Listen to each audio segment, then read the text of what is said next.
This Sinn Féin motion is calling on the government not to introduce planned increases in the carbon tax in May of this year, and I agree. But my question here would be, why in God's name are Sinn Féin putting this motion forward when they had the chance to vote against the carbon tax bill and they didn't? The question needs to be answered, lads. You all can't change your mind as the wind blows. Either pick a side. You're either on the side of the government or you're on our side. The real opposition, the only opposition that's in this Dáil. I stood up here in the Dáil during a previous discussion on carbon tax, and I said, much like what De Valera said about Collins, it is in my considered opinion that in the fullness of time, history will record the greatness of Michael Collins, and it will be recorded at my expense. And it is my considered opinion, Minister, that in the fullness of time, history will record this carbon tax bill to be the worst bill that ever came out of Dáil, because it inflicts pain on one people, and that's the people of rural Ireland that I represent. Myself and my colleagues in the Rural Independent Group have been the only political group in the Dáil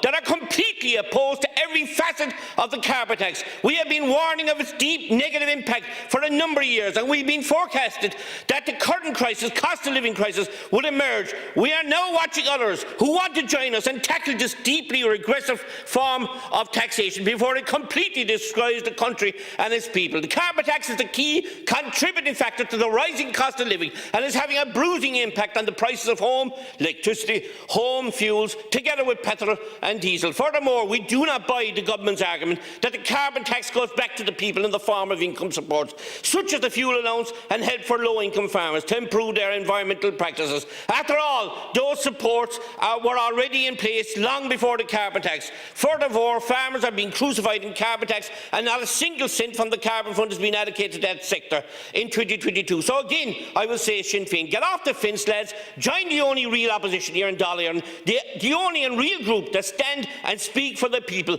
We speak for the people who are frozen in their homes, that are telling me week in, week out in my clinics and on my phone that they cannot stick the cold of their own homes, thanks to the Green Party, thanks to Fine Gael and thanks to Fianna Fáil. A disgraceful decision, and he failed last week to turn that around when he could have turned that around and helped people, and he failed to do so.